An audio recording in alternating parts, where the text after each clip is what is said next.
하나님 말씀을 같이 보겠습니다. 시편 105편 1절로 10절이 되겠습니다. 우리 같이 교독하겠습니다. 제가 먼저 1절을 읽겠습니다. 여호와께 감사하고 그의 이름을 불러 아뢰며 그가 하는 일을 만민 중에 알게 할지어다. 그에게 노래하며 그를 찬양하며 그의 모든 기이한 일들을 말할지어다. 그의 거룩한 이름을 자랑하라. 여호와를 구하는 자들은 마음이 즐거울지로다. 여호와와 그의 능력을 구할지어다. 그의 얼굴을 항상 구할지어다. 그의 종 아브라함의 후손 곧 택하신 야곱의 자손 너희는 그가 행하신 기적과 그의 이적과 그의 입의 판단을 기억할지어다. 그는 여호와 우리 하나님이시라. 그의 판단이 온 땅에 있도다.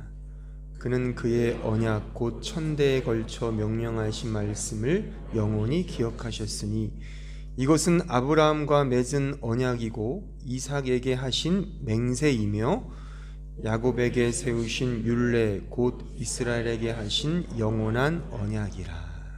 아멘. 여러분들은 혹 보편 논쟁이라고 들어보셨습니까? 공부를 열심히 하신 분들은 한번 들어보셨을 텐데, 그 14세기 중세 끝 무렵에 프란체스코 탁발 수도사이며 신학자인 윌리엄 오캄이라는 그 사람에게서 촉발된 논쟁이 보편 논쟁이라는 게 있습니다.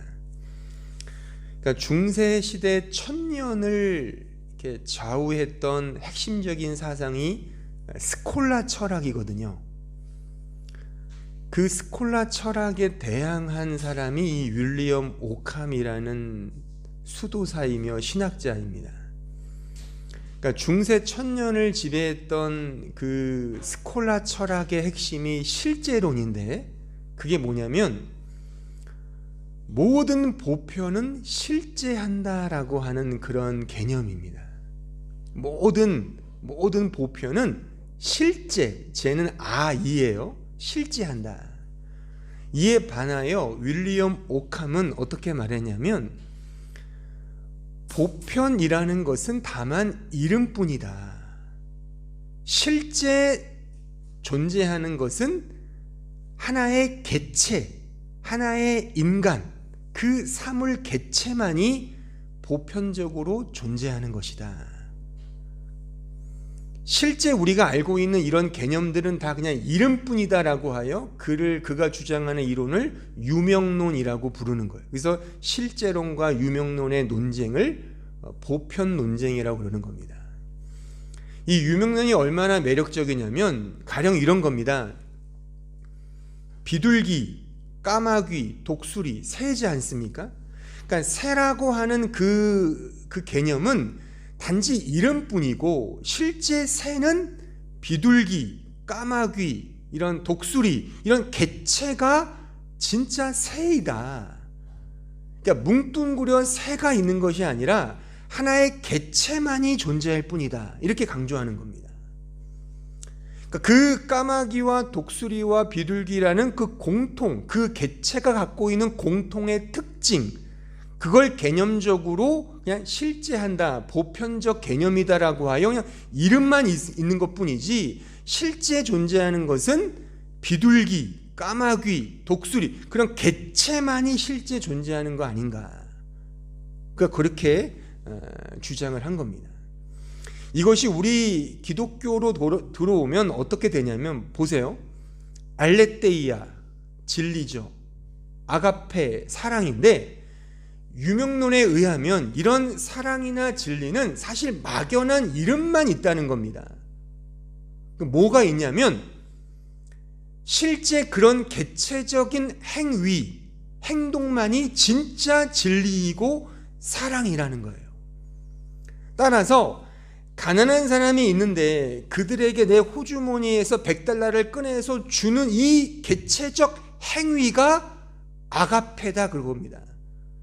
진리는 막연한 게 아니라 어떤 상황 속에서도 거짓말을 하지 않고 진실되게 행하는 그 개체적 행위가 그게 진짜 알레떼이라는 거예요. 이게 점점 올라가면 결국 신 존재까지 가는데, 신이라는 존재는 사실 이름뿐이라는 겁니다. 눈에 보았냐 이겁니다. 이성적으로 확인되냐는 거예요. 신이라는 존재가, 하나님이라는 존재가. 그러니까 신이라는 존재는 사실 그냥 허울, 이론, 그냥 하나의 학설, 개념, 이름뿐이고, 실제 존재하는 것은 그 신이라는 존재가 만들었다는 인간 존재, 어떤 사건, 행위, 행동, 우리가 직접 느끼고 경험하는 이 삶, 인생, 이것만이 실제한다고 본 겁니다. 여러분들이 눈치를 채셨겠지만 이 중세 천년의 종지부를 찍었던 이 윌리엄 오캄의 이 사상은 결국 종교개혁에 영향을 끼치고, 그래서 종교개혁이 일어난 그런 식으로 이해하는 경우도 있습니다. 또한 개인의 인권과 주체성을 강조하는 르네상스 운동과 인문주의로 이것이 펼쳐지게 된 것이고, 마지막 19세기 후반에 그 프리드리히 니체라는 철학자에 의하여 신은 죽었다라고 선언되게 된 것이고, 소위 실존주의 철학의 모티프가 된 것입니다. 또한 이 사상은 지금 우리 현대 성도들, 현대인들에게 지대한 영향을 지금도 끼치고 있습니다.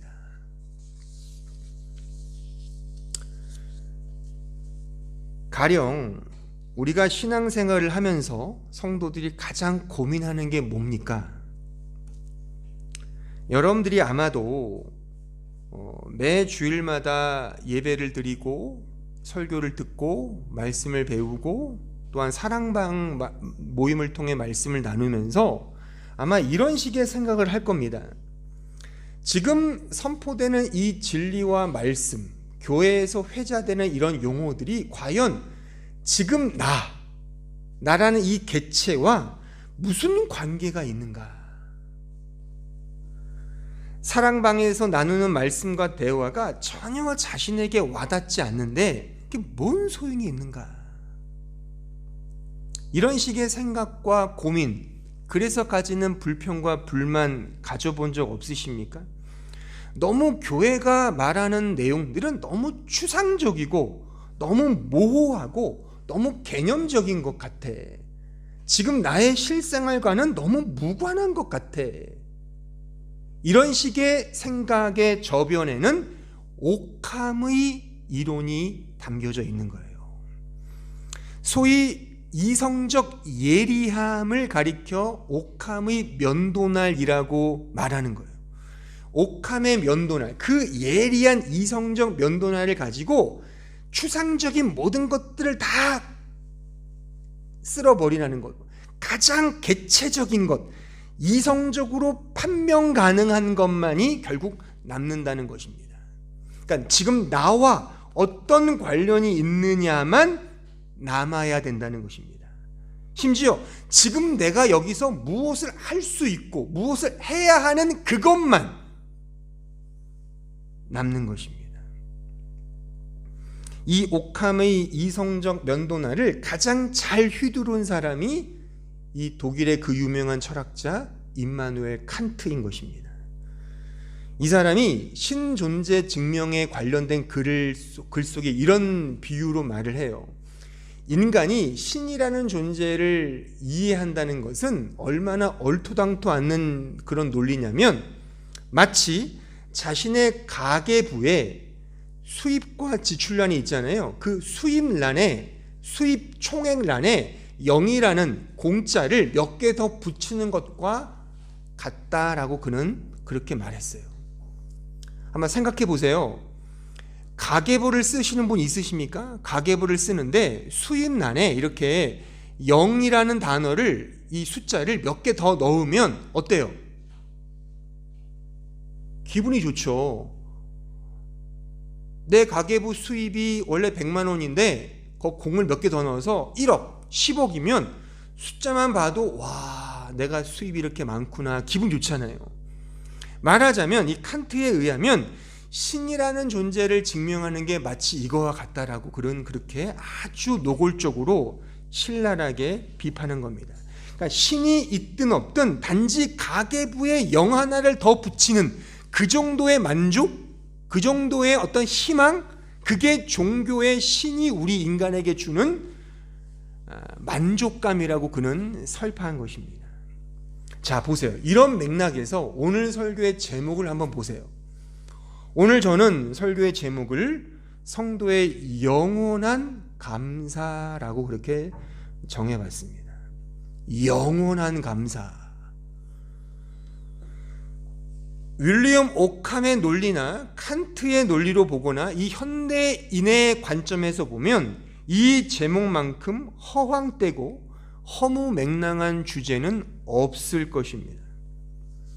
지금 살기 바쁘고 죽겠는데, 현타가 올 지경인데, 지금 나의 현실은 낭떠러지 직전의 삶인데 무슨 얼어 죽을 영원한 감사?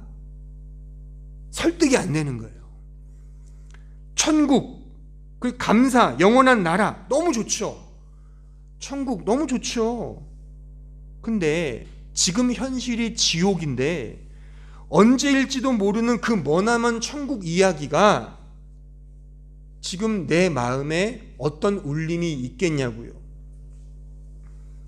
내일 모레 시험인데, 내일 모레 입사 인터뷰인데 교회에서 흘러나오는 이야기들은 구원을 받으라, 예수님을 잘 믿으시라. 아니, 예수라는 존재가 나에게 무슨 관련이 있길래 전혀 공감을 하지 못한다는 사실이죠. 그래서 우리의 현타성 아우성이지 않는가, 저는 이렇게 말하고 싶습니다.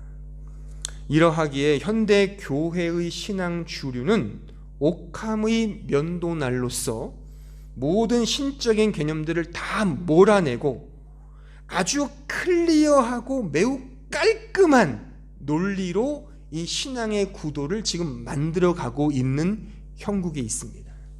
그게 바로 제가 여러 번 언급했던 인과율의 법칙인 거예요. 그러니까 인과율의 법칙만큼 깔끔하고 클리어한 그런 감사, 은혜, 믿음, 그것을 담아낼 수 있는 용기는 없다고 여기는 겁니다.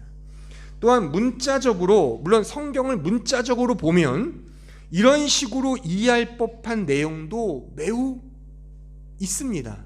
예를 들면 내가 너희에게 준 이 율례와 계명을 잘 지키면 천대까지 복을 받을 거야 라는 그런 말씀이 있잖아요. 그런 말씀은 우리의 인과율, 우리의 도덕과 윤리, 인본주의와 율법주의로 이해하고 해석할 만큼의 그런 구절들이라 말입니다. 그래서 감사하기 위해서는 감사할 어떤 조건과 원인을 찾아야 되고, 그것이 선행되어야 하고, 그 선행적 과제를 위해 인간 편에서 열심히 뿌리고 일하고 충성하는 인간의 행위가 있어야만 결과적으로 감사가 튀어져 나온다고 보는 견해인 것이죠. 이 감사절기를 맞이하여 우리가 감사할 수 있는 원인과 근거를 어디에서 찾으십니까? 한 해 동안 감사할 조건과 원인이 있어야지만 그런 감사가 나오지 않느냐, 그겁니다. 거의 다 우리 편에서의 인과율의 법칙에 따른 감사의 조건과 원인인 것이죠. 그런데 오늘 본문은 전혀 그런 사실을 우리에게 말하고 있지 않은 대표적인 구절을 제가 이 감사절에 가지고 이 단상에 선 것입니다. 신자가 감사하고 찬송하는 유일한 이유와 근거는 오직 하나임을 오늘 본문은 말씀하고 있고, 또한 이 하나가 사실 성경 전체가 우리에게 말하고 있는 감사의 근거인 것입니다.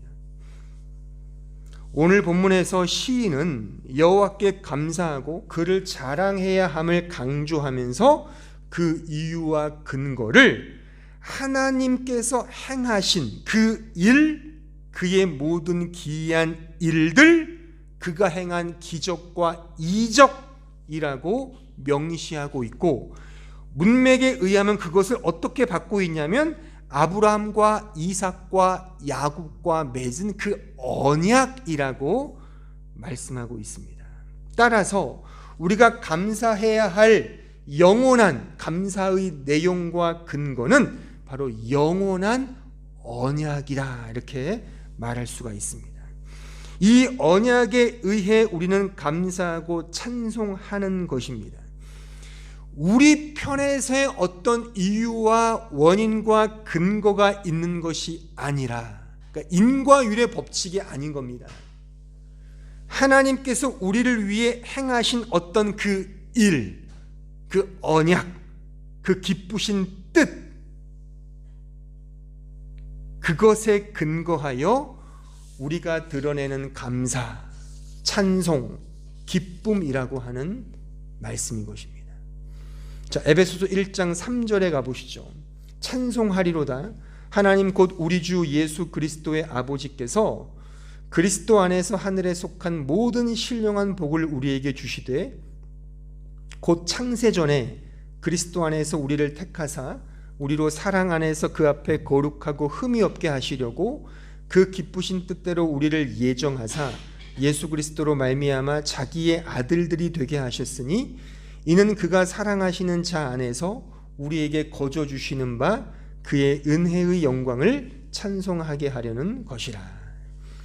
이 구절은 대표적인 하나님께서 정하신 언약을 말씀하고 있는 구절입니다. 그런데 이 언약을 가리켜 창세전 언약이라고 부릅니다. 만물이 창조되기 전에 하나님께서 이미 정하셔서 세우신 언약이라는 뜻입니다. 대부분의 신자들이 언약하면 하나님과 우리 신자, 인간 간에 맺는 언약이라고 이해하는데 그렇게 말하면 반 정도만 맞습니다. 또한 전제가 틀렸기 때문에 사실 옳은 이해는 아닙니다. 성경이 말하는 언약은 하나님이 먼저 정하시고 세우시고 그가 맺으시고 그가 이루시며 지키신 약속인 것입니다. 창세적 언약, 그러니까 창세 전에 하나님께서 그리스도 안에서 정하신 이 언약에 근거하여 이 모든 역사를 이끌고 가신다는 하나님의 의지의 표현인 것이죠. 즉 삼위일체 하나님께서 만세 전에 스스로가 언약을 맺으셨다는 겁니다. 엄밀히 말하면 성부 하나님과 성자 하나님, 그 예수 그리스도 간의 언약 체결, 그걸 교리적으로 구속 언약이라 그러는데 그런 언약과 약속을 맺으신 겁니다. 그 내용이 에베소서 1장 읽은 이 말씀인 거예요. 성부 하나님이 자신의 기쁘신 뜻대로 우리를 예정하사 성자 하나님 예수 그리스도 안에서 우리를 구원하시겠다고 완성하시겠다는 그 구원의 내용을 만세 전에 이미 정하셨다는 사실이에요. 그 언약에 근거하여 우리 신자는 은혜의 복음, 그 은혜의 영광을 찬송하고 감사하는 것입니다. 이게 진정한 감사인 겁니다. 성경이 말하는 감사는 이것밖에 없습니다.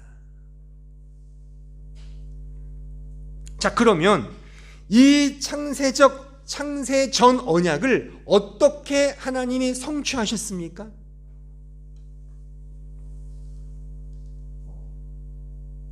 바로 하나님 자신의 성육신과 죽음, 그 십자가를 통해 완성하셨지 않습니까? 자, 빌립보서 2장 6절 보세요. 그는 근본 하나님의 본체시나 하나님과 동등됨을 취할 것으로 여기지 아니하시고 오히려 자기를 비워 종의 형체를 가지사 사람들과 같이 되셨고 사람의 모양으로 나타나 자기를 낮추시고 죽기까지 복종하셨으니 곧 십자가의 죽으심이라. 하나님의 죽음을 말하는 거예요. 이러므로 하나님이 그를 지극히 높여 모든 이름 위에 뛰어난 이름을 주사 하늘에 있는 자들과 땅에 있는 자들과 땅 아래에 있는 자들로 모든 무릎을 예수의 이름에 꿇게 하시고 모든 입으로 예수 그리스도를 주라 시인하여 하나님 아버지께 영광을, 그 찬송을 돌리게 하려 하셨느니라. 어떻게 이 언약, 창세 전에 세우신 언약을 성취하셨느냐? 그 하나님 자신, 그 예수 그리스도의 죽음, 그 십자가를 통해 이 언약을 성취하셨다는 사실입니다. 자, 그러면 이 십자가가 창세전 언약의 내용이라면 이제 하나님이 이 세상을 창조하시는, 이 세상을 펼쳐가면서 보이시는 그 핵심적인 내용은 뭐겠습니까? 그게 바로 이 십자가에 담겨져 있는 이 정신, 특징, 성향을 그 안에 다 내포하도록 이 세상을 창조하셨겠죠. 십자가는 하나님의 죽음을 내포합니다. 그 죽음은 곧 부활을 전제하죠. 성경에서의 죽음은 밤을 메타포하고, 메타포는 은유예요. 또한 부활과 구원은 빛과 낮을 메타포합니다. 성경의 시작을 보면 이러한 메타포의 형식으로 되어 있습니다. 자, 창세기 1장 1절을 보세요. 하나님이 천지를 창조하시면서 이미 에베소 1장에서 확인했던 창세전 세운 그 언약의 내용이 이 창세기부터 계속 메타포 형식으로 스며들어 있다는 사실을 우리는 주목해야 됩니다. 1장 1절, 태초에 하나님이 천지를 창조하시니라. 땅이 혼돈하고 공허하며 흑암이 깊음 위에 있고 하나님의 영은 수면 위에 운행하시니라. 하나님이 이르시되 빛이 있으라 하시니 빛이 있었고 빛이 하나님 보시기에 좋았더라. 하나님이 빛과 어둠을 나누사 하나님의 빛을 낮이라 부르시고 어둠을 밤이라 부르시니라. 저녁이 되고 아침이 되니 이는 첫째 날이라. 자, 보세요. 제가 언젠가도 말씀드렸지만 창세기의 이 구절은 단순히 하나님이 천지를 창조했다는 하나의 인포를 주시는 정도가 아니라, 그것도 물론 있지만 더 중요한 건 뭐냐면 지금 우리가 신약의 에베소 1장에서 확인했듯이 창세전 세우신 그 언약이 있단 말입니다. 그 언약이 십자가예요. 하나님의 죽음.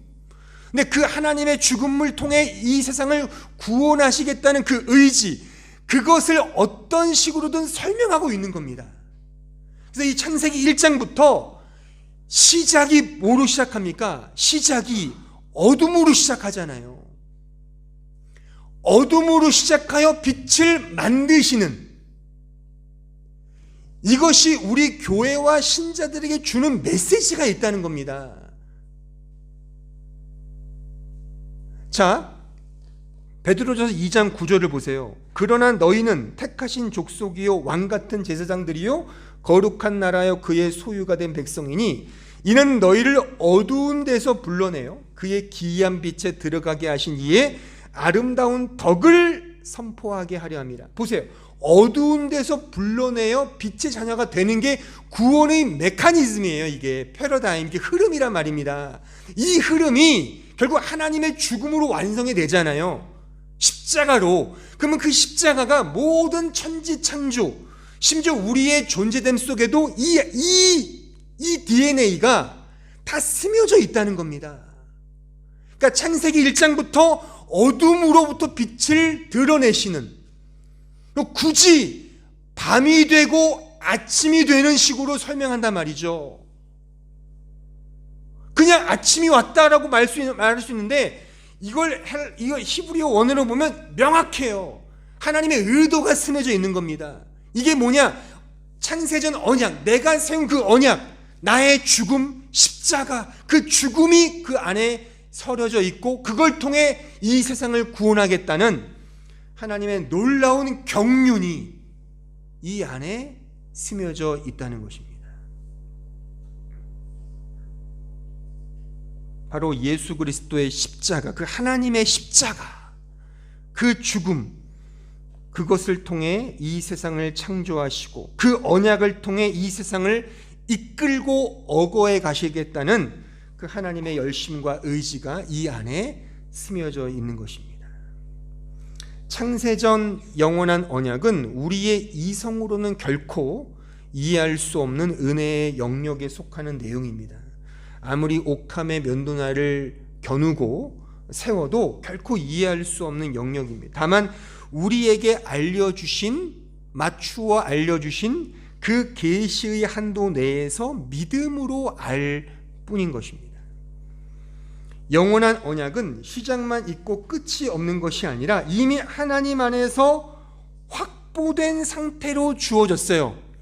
하나님의 의지와 그의 뜻이 스며져 있기 때문에 이 자체 언약 안엔 이미 승리와 완성과 이김과 그 영광이 이미 확보된 상태에서 우리에게 이제 펼쳐서 보여주신다는 거예요. 우리 인간이란 존재는 어떤 이 시공에 매여 사는 존재이기 때문에 하나님이 우리에게 맞춰서 이 완성된, 승리된, 이긴 그 내용을, 언약의 내용을 이제 우리의 이해를 위해서 하나하나 펼쳐서 보여주는 것이 말하자면 역사이고 우리의 인생인 것입니다. 하지만 완성이 된 거죠. 승리된 겁니다. 창세 전에 이미 그 하나님이 정하신 그 계획 속에는 완성과 승리가 내포되어 있습니다. 그것을 우리에게 이제 살게 하시는 겁니다. 자, 그럼 우리 신자와 교회 입장에 생각해 보면 그 창세전 언약의 그 내용이 우리 신자와 교회의 인생 속에, 역사 속에 어떻게 성취가 되는 겁니까? 당연히 십자가겠죠. 그래서 우리 신자와 교회는 하나님의 승리의 그 언약을 십자가의 고난으로 이해하는 것입니다.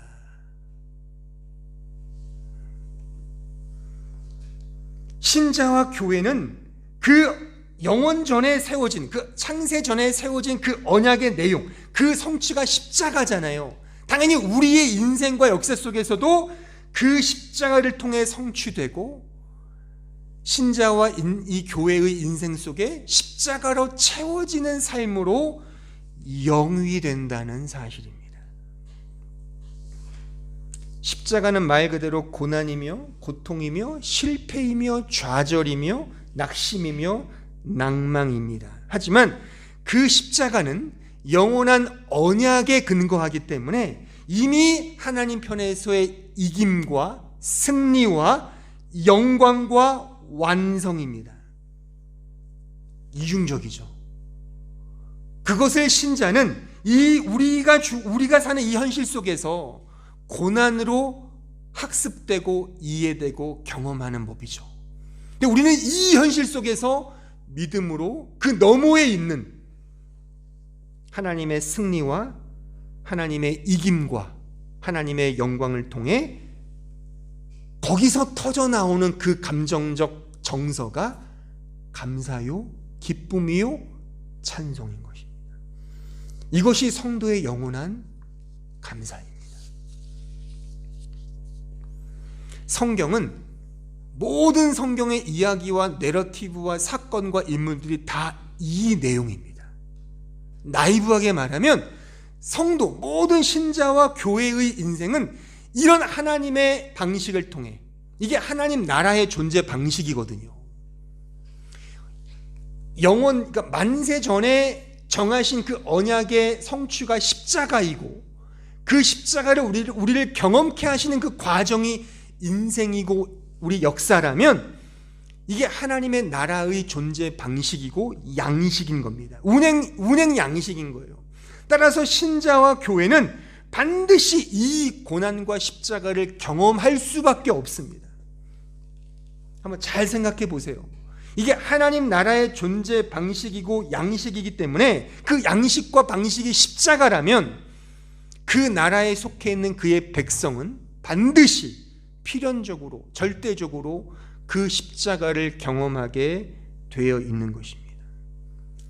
사과나무에서는 사과가 맺고 배나무에서는 배가 맺는 것과 일치합니다. 하나님 나라의 존재 방식과 운행 방식이 십자가이기에 그 나라에 속한 백성의 존재 양식과 삶의 방식은 반드시 십자가여야 맞습니다. 좀 전에 확인했던 창세기 1장도 바로 그것을 메타포하는 거죠. 하나님의 죽음과 부활, 빛을 통해 나오는 그 사실을 우리에게 보여주는 것처럼 그 이하의 모든 내용들은 그것이 그림 같은 이야기든 노골적인 명시든 간에 다 하나같이 그 죽음, 그 십자가, 그 부활, 그것을 다 그 안에 내포하고 있는 것입니다. 저는 오늘 읽은 말씀 속에서도 아브라함과 이삭과 야곱의 행적을 통해 이 사실을 설명할 수가 있습니다. 저는 오늘 이 야곱 한 사람만 한번 설명을 예를 들어 해드릴 것이고, 다음과 그 다음 주는 계속 아브라함과 이삭을 살피면서 우리의 영원한 감사가 무엇인지를 이 성경을 하나하나 들면서 제가 확인시켜 드릴 겁니다. 우리 성도의 삶은 그래서 고난, 십자가가 맞는 겁니다. 여러분들에게 십자가가 있습니까? 있어야 감사가 나온단 말입니다. 십자가 없는 게 감사가 아니라 십자가가 있는 게 감사라는 거예요.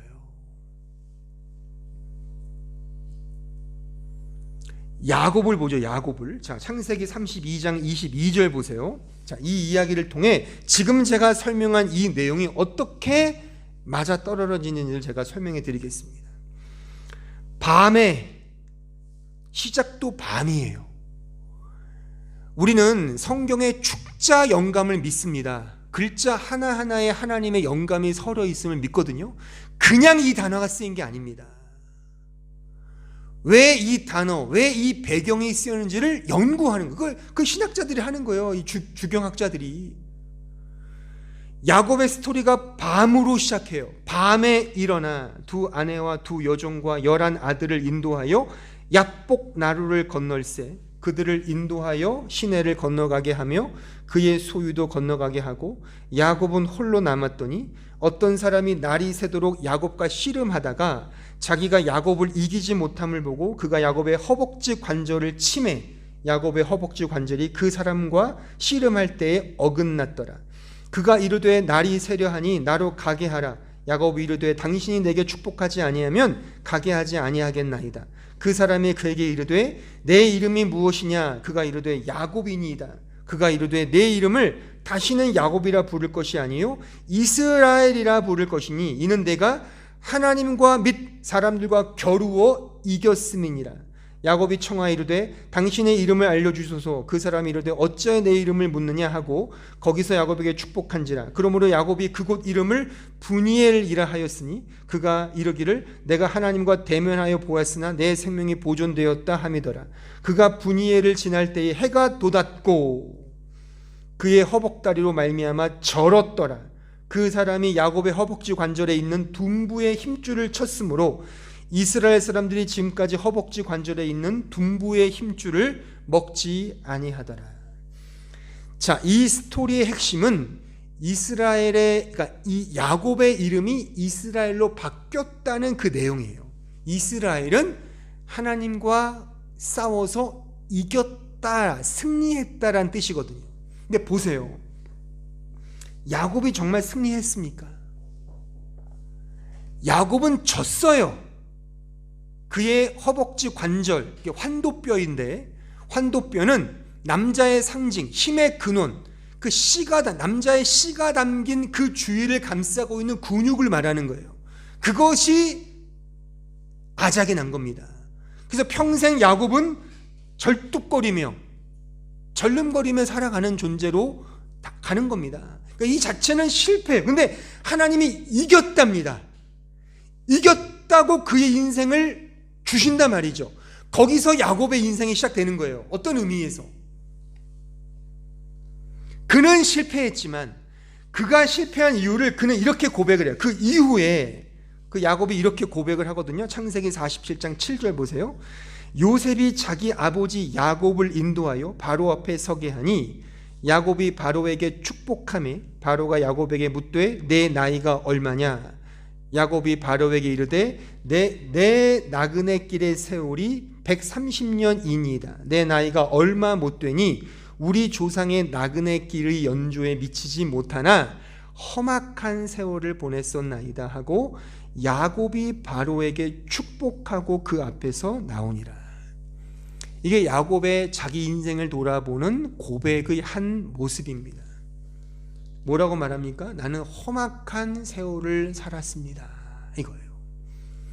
그러니까 보세요, 하나님께서 넌 이겼어 라는 그 승리자 이스라엘, 그 이름에 걸맞지 않은 매우 초라하고 얄궂은 인생을 살았죠. 이게 신자이며 교회라는 것을 보여주는 거예요. 그리고 이런 자가 이집트의 왕 바로를 축복하지 않습니까? 이게 신자와 교회가 이 세상을 축복할 수 있는, 축복해야만 하는 그 내용이며 축복의 통로인 것입니다. 야곱은 평생 나그네의 길을 걸었습니다. 그 조상도 마찬가지라고 오늘 말씀 나와야죠. 내 조상도 나그네의 길을 걸었다. 나그네의 길, 얼마나 힘들고 초라한 길입니까? 이게 바로 우리 신자와 교회의 삶이라는 겁니다. 재차 강조하지만 우리가 야곱을 통해서 확인할 수 있는 것은 언약 백성의 삶의 모습입니다. 하나님 나라에 속해 있는 그 존재, 백성의 존재 방식, 양극단이죠. 승리한 자는 맞아요. 하나님의 영원한 언약, 그 창세전 언약은 이미 승리가 담보된 내용이거든요. 이긴 겁니다. 하지만 현실의 삶은 고통입니다. 그 언약 자체는 평안과 기쁨과 행복입니다. 하지만 현실은 걱정과 근심입니다. 너는 이겼다라는 승리자의 이름을 붙여주셔서 역사 속으로 보내시지만 동시에 그 환도뼈를 치시죠. 아작을 냅니다. 고난의 길을 걷게 하십니다. 이것이 신자와 교회의 삶의 양식인 것입니다. 거기서 진정한 축복, 크리스찬의 축복이 흘러나오는 것입니다. 야곱이 이집트의 왕 바로를 축복하는 겁니다. 신자와 교회가, 잘 들으십시오. 아마 반감을 가질 수 있는 말이겠지만 잘 들어보세요.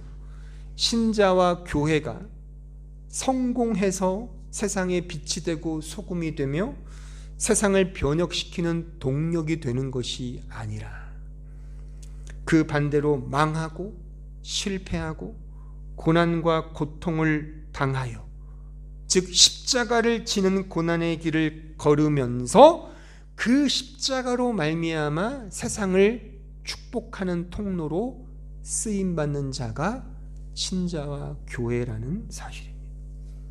이 역사를 주의 깊게 살피셔야 돼요. 성경은 그런 사람들을 계속 기술하고 있어요. 이걸 몇 주에 걸쳐서 확인할 겁니다. 야곱이 그것을 대표적으로 우리에게 보여줘요. 제가 오늘 아브라함부터 시작하죠. 야곱부터 시작한 이유는 야곱의 이름이 이스라엘로 바뀌잖아요. 이스라엘이라는 이름은 승리자거든요. 승리자. 근데 그의 실제 삶은 어떤 모습이었어요? 확인했죠. 험악한 세월을 살았다. 또한 실제 세대주의자 입장에서의 지금의 민족 이스라엘을 보는 건 아니지만 실제 지금 이스라엘을 보시라고요. 지금 이스라엘 하마스랑 지금 전쟁하면서 엄청난 고난을 겪잖아요. 그렇죠? 또한 지난주 살폈던 그 청교도 보세요. 청교도 역사 속 청교도의 삶이 어땠습니까? 그들의 삶은 고난이었단 말입니다. 그러니까 우리가 그냥 젠틀하고 멋진 청교도를 이해한다면 청교도를 제대로 이해한 게 아닙니다. 저는 거기에 초점 맞춰서 3주간 강의한 게 아니에요. 그들은 그 현실 속에서, 그 시대 속에서 거룩히 살기 위해 고난을 당하고 십자가의 길을 걸어갔던 사람들이었습니다. 성경에 그대로 나오는 이야기를 그렇게 살았던 자들인 것이죠. 그런데 그럼에도 불구하고 그 안에서 만세전에 이루신 그 하나님의 언약을 믿음으로 바라보며 고난 중에도 터져 나오는 그 기쁨이 곧 신자의 진정한 감사이며 기쁨인 것입니다. 그러므로 신자의 믿음 생활은 십자가 고난이 맞습니다. 고난이 곧 영원한 언약에 대한 감사와 찬송의 이유이며 근거인 것이죠. 신자의 믿음 생활은 이 세상에서 왕이 되고자 하는 인간 자아의 존재성이 부인되고 자기 스스로 왕이 되고자 하는 자기 사랑의 실체가 꺾이고 자기 주체가 박탈되어 오직 예수 그리스도만을 믿는 믿음으로 사는 것을 의미하잖아요. 그런 삶을 우리 신자와 교회에게 복으로서 주시는 여정이 우리 신자와 교회의 인생이며 역사라고 하는 사실입니다. 그래서 신자는 고난이 당연한 겁니다. 오히려 그 고난이 복인 겁니다. 여러분들이 이런 십자가의 고난이 있으십니까? 있으셔야 합니다. 우리의 삶이 초라하고 가난하고 궁핍하고 어렵다면 그게 오히려 감사의 조건이라니까요. 우리는 자꾸만 다르게 생각을 하잖아요. 힘들고 고단하고 어려운 거 우리는 싫죠. 근데 이거를 세상의 눈으로 보면 그럴 수 있습니다. 근데 제가 오늘 설교하고자 하는 것은 그 반대를 지금 제가 설명하는 거예요. 전 여러분들을 가르치는 담임 목사로서 저는 우리 모든 성도가 한 사람이라도, 단 남은 사람이 한 사람이라도 이 신앙을 갖기를 좀 바라는 거예요. 다른 거 없습니다. 그 길이 험난하다면 그게 복된 거라니까요. 성경은 처음부터 이 이야기를 계속하고 있습니다. 아니라면 말해보세요. 없어요. 성경 어디에도. 성경 어디에도 고난 외에 신자에게 준 축복이 없습니다. 복의 근원이라는 아브라함 다음 주에 살펴볼 겁니다. 이삭 살펴볼 겁니다. 구약에 나오는 숱한 인물 살펴볼 겁니다. 그들 모두에게 뒤따랐던 건 다 환도뼈가 아작나는 고난의 여정이었단 말이죠. 그게 우리의 진정한 감사의 근거이며 이유라는 겁니다. 데살로니가전서 5장 15절 보세요. 우리가 잘 아는 말씀인데 그 앞뒤가 이렇게 연결되어 있습니다. 삼가 누가 누구에게든지 악으로 악을 갚지 말게 하고 서로 대하든지 모든 사람을 대하든지 항상 선을 따르라. 그리고 나서 우리가 좋아하는 항상 기뻐하라, 쉬지 말고 기도하라, 범사에 감사하라.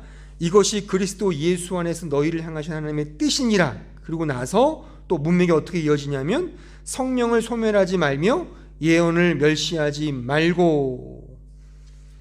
우리가 성경을 볼 때 제가 자꾸만 문맥을 통해 그 흐름을 이해하라는 게 이런 맥락이거든요. 항상 기뻐하라, 쉬지 말고 기도하라, 범사에 감사하라. 요것만 딱 떼고 무슨 주문 같죠? 너무 좋죠? 그러니까 밑도 끝도 없이 기뻐하고 감사하라는 말이 아니잖아요. 밑도 끝도 없이. 그럼 어떤 사람만 밑도 끝도 없이 기뻐하고 감사하죠? 머리에 그 꽃 같은 거 낀 사람들. 그 사람만 늘 해피하죠? 해벌레 하면서 기뻐하잖아요. 그런 사람 저 시골에 있잖아요. 그런 사람들만 그냥 아무 의미 없이 기뻐하는 거죠. 그런 말이 아니잖아요. 문맥을 통해 왜 기쁨과 감사와 기도가 나오느냐? 자, 15절 악으로 악을 갚지 말고 선을 따르라잖아요. 선을 따르는 게 쉽습니까? 솔직히 말해요. 선을 따르는 게 쉬워요? 이게 자체가 인생의 고난이란 말입니다. 그렇잖아요. 우리 모두는 다 나에게 악을 갚는 사람은 악으로 되갚아주고 나에게 친절 베푸면 친절을 되갚는 게 인지상정이에요. 이렇게 사는 건 신자의 삶이 아니라는 겁니다. 악을 악으로 갚지 말고 선으로 갚아. 이게 고난이라니까요. 선을 안 해보셨으면 지금 저의 워딩을 이해하지 못할 건데 진짜 선을 행하신 분은 정말 그렇지, 맞아, 고난이야. 나에게 막 불친절하게 대하는 사람에게 이게 뭐예요, 이게 따져야 맞잖아요. 밖에서 애가 맞고 왔어. 그럼 뭐 어떻게 얘기해, 부모님들? 야, 맞고만 하냐? 한번 너 어떻게 쳤어, 안 쳤어? 너도 그걸 묻잖아요. 우리 다 그렇잖아요. 세상에서 머리가 되나 이거 아닙니까? 그 자체에 내막에 뭐가 있는 거예요?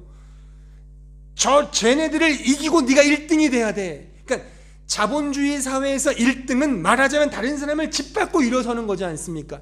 그 자체가 말하자면 선이 아닌 겁니다. 노골적으로 악이라고 말할 수는 없지만 그 자체는 선이 아닌 거예요. 자원이 한정된 이 세상에서 내가 잘 먹고 잘 살기 위해서는 누군가를 짓밟고 일어서는 게 이 세상의 이치 아닙니까? 근데 성경은 그냥 풀어줘. 원수를 사랑해. 선을 행해. 이 자체가 고난이란 말입니다.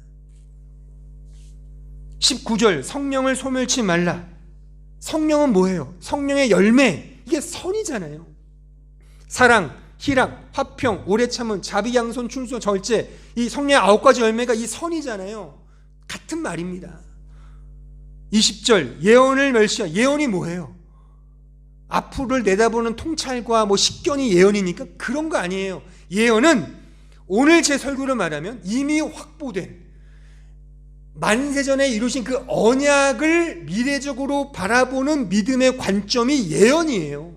그러니까 이것을 제 설교로 말하면 영원한 언약이죠. 그러니까 이 항상 기쁨과 감사는 어떻게 나온다? 고난과 어려움 중에서도 이 자체가 감사의 조건이며 기쁨의 이유라는 것입니다. 따라서 신자와 교회는 항상 기뻐하고 감사할 수 있는데 그것은 어떤 현상과 현실의 조건이 아니라 영원한 언약에 근거하여 할 수 있는 진정한 본질적 감사이며 찬송이며 기쁨이라고 하는 사실. 그래서 이 문맥의 마지막 절이 이렇게 나오는 거예요. 24절 너희를 부르신 이는 미쁘시니, 미쁘시다는 게 신실하다. 하나님은 이루신다. 하나님의 열심과 그의 의지가 담겨져 있는 뜻이에요. 미쁘시다. 히브리어로는 헤세드란 뜻이죠. 헤세드란 단어. 신실하신 하나님. 그 신실함은 내가 이렇게 열심히 하면 그가 갚아주실 거라는 게 아니라 그거는 자동 판매기도 신실하죠. 정상적인 판매기라면 돈을 넣으면 착각 나오고 그만큼 신실한 자동 판매기가 어디 있습니까? 그걸 말하는 게 아니라 어떤 상황과 조건에도 하나님은 반드시 이루신다. 창세전 언약 세우신 그 하나님이 결단코 너희에게 승리를 주실 거야. 근데 그 승리의 포장지는 고난이야. 그래서 고난이 곧 감사이며 십자가가 곧 승리인 것입니다. 하나님이 이루신다는 대단원의 맺음인 것입니다. 하나님이 모든 것들을 이루시고 그가 승리한다는 겁니다. 제가 오늘 설교에서 역설하고 싶은 건 뭐냐면 여러분들에게 과연 십자가가 있냐는 거예요. 있어야 한다는 겁니다. 신앙생활을 함으로써 십자가를 회피하거나 십자가를 이렇게 멀리하거나 십자가로 도망가거나 십자가로부터 도망가거나 십자가를 내가 이렇게 이길 수 있는 어떤 내 능력을 만들어내는 것이 아니라 그 십자가 그 자체가 감사이며 기쁨이라는 겁니다. 왜요? 내가 하나님 백성 맞구나. 내가 지금 잘 믿고 있구나를 확인하는 하나의 수단이기 때문에 그러합니다. 따라서 저는 계속 묻고 싶은 거예요. 현재 여러분들의 인생에 이 십자가가 있습니까? 있다면 감사의 조건인 거예요.